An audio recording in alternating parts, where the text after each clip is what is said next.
What if I told you that one of the most influential powers in Washington, D.C. isn't China, or Russia, or even Saudi Arabia?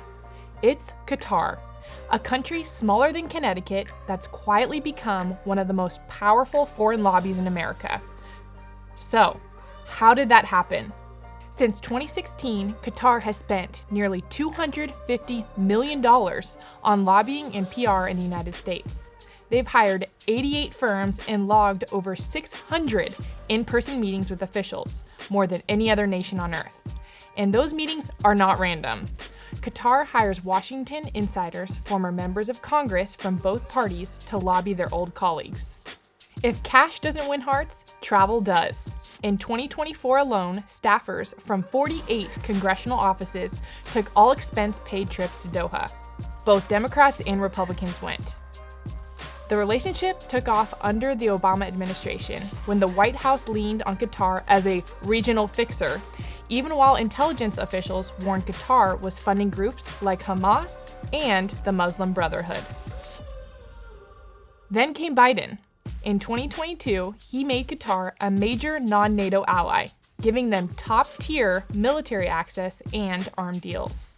That same year, Qatar's emir visited the White House and left with billions in gas export approvals and defense contracts.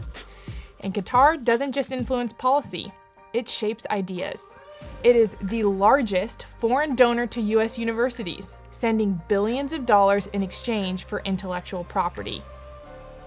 Meanwhile, Qatar's sovereign wealth fund pledged to invest $500 billion in the U.S. economy over the next decade.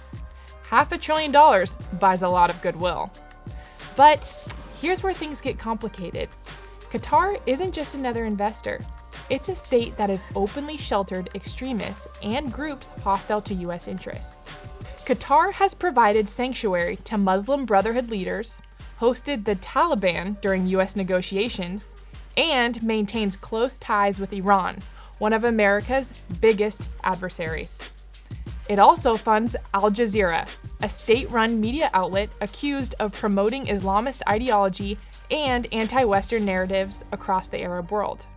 Most alarming is its relationship with Hamas, a U.S.-designated terrorist organization. Internal Hamas files describe Qatar as the group's main artery, providing covert financial lifelines that helped enable the October 7, 2023 attacks on Israel.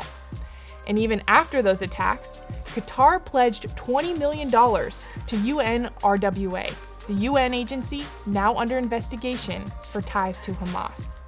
Meanwhile, the International Union of Muslim Scholars, based in Doha and closely aligned with Qatar's government, openly celebrated Iran's missile strikes on Israel. One member even wrote, "Let there be more and bless those who carry them out." So, why does this all matter?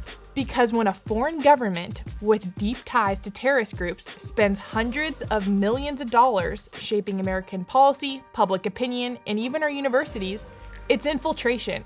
Through money, media, and political access, Qatar has mastered the art of soft power and turned it into hard leverage inside the United States. If you want to check out an in-depth discussion on how Qatar is influencing American universities, check out this podcast here. And if you want to learn more about higher education policy, you can visit texaspolicy.com. We'll see you next time.